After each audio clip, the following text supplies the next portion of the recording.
welcome back to Sugar Addicts. Today we're going to make blueberry muffins, and my faithful husband is back with us again to help me out. Welcome, David. Well, thank you. Okay, today we're also going to talk about arthritis. David's had some experience with arthritis.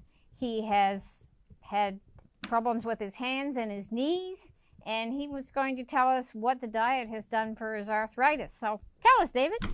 Okay, I was a fisherman, lobster and crab, and because of the cold and everything, I got arthritis in my hands. They wanted to fuse my hands, but I just said no. Then I was supposed to have knee operations on both knees. In the meantime, in there, I went on Marsha's diet, and I haven't had my hands done. The swellings are gone down. I don't have to wear extra large gloves anymore. And my knees, when I went to the surgeon, said, you don't have any problem with your knees, so keep eating what you're eating. So we spent another 45 minutes in my appointment discussing diet. So it's worked really well for me.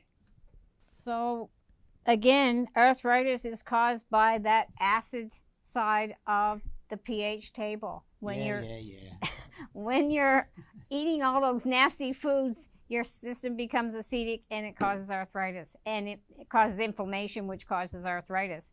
So if you get over to that alkaline side of the table, then your arthritis, the inflammation goes away and the arthritis goes away. And that's really hard to believe, but it happens. And David is proof of that. And if you don't believe us, we're going to listen to Gary Duncan. He's got the same problem. He's been on Celebrex for his arthritis for years, and he's going to tell us about what his experience has been on the program. I've been on Marsha's program now for just over 3 weeks. I've lost 16 pounds, and I feel much better, but it's not all about just losing the weight. It's my joint pain that I was more concerned with, and the inflammation. I've totally changed my lifestyle in regards to eating, and I was eating all of the wrong stuff, and Marsha has explained, and she makes perfect sense in the foods that you eat and the foods you shouldn't eat. To give you an example, for over 8 years now, I've been on a drug called Celebrex, 200 milligrams a day. Excuse me, and sometimes if I go away for a weekend, I forget to take Celebrex with me. Day one, without Celebrex, I thought, well, maybe I don't need this at all. Day two, I started to stiffen up a bit. By day three, I'd be crying, just wanting to get back on the Celebrex. I haven't had Celebrex for over 2 weeks now, and I feel great. So I'd highly recommend this. It's really an enlightening program as far as what you eat and the way you live. Thanks. There, you heard it from Gary. You know how he feels about the program. So now, David, let's start cooking.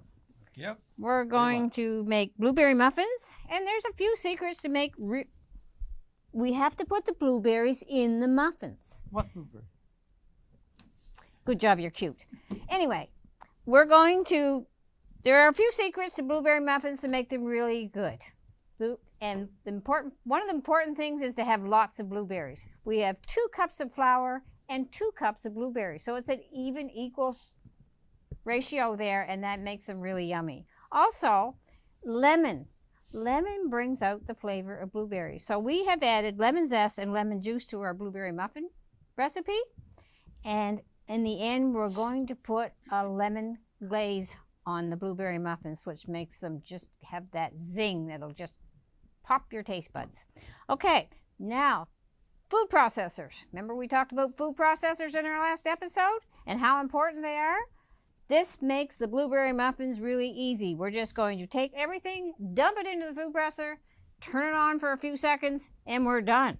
We don't have to worry about any mess. It's all in one pot. Okay, David, start dumping a 1/4 cup of butter, 2 cups of flour, and we don't have baking powder. We need baking powder. It's in a can right there in the bag, little can in the bag. We're going to improvise. Remember when I told Crystal that you need to improvise and not go right crazy about exact proportions? Okay, this is powdered goat's milk.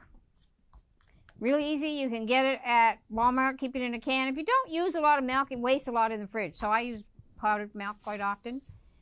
So we put that in there. Our xylitol goes in there.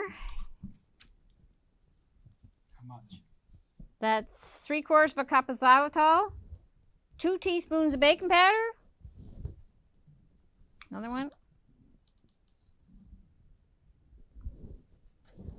Your eggs.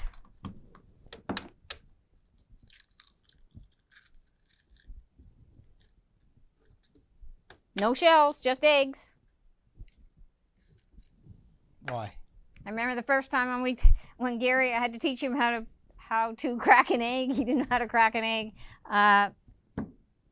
3/4 cup of water, because which was going to turn into milk because we have the powdered milk already in there, which makes it really simple. And our juice of half a lemon and a zest of a lemon. What's a zest? What's zest? The zest of a lemon is the outside yellow on the lemon, not the inside, not the white part of the lemon. Just grate off the yellow, and that's your lemon zest. Okay. Now, the food processor is noisy, and I can't talk over top of the food processor, not even me. So we're going to take just a few seconds and cover our ears, and David's going to turn it on. Okay. See how long that took? That is just how easy it's going to be. He's going to mix it another second too, just to make sure it's all mixed up. But when you're making muffins, do not overmix them. When you overmix them, they are tough. So if you want them light and fluffy, then don't overmix them. Go for it.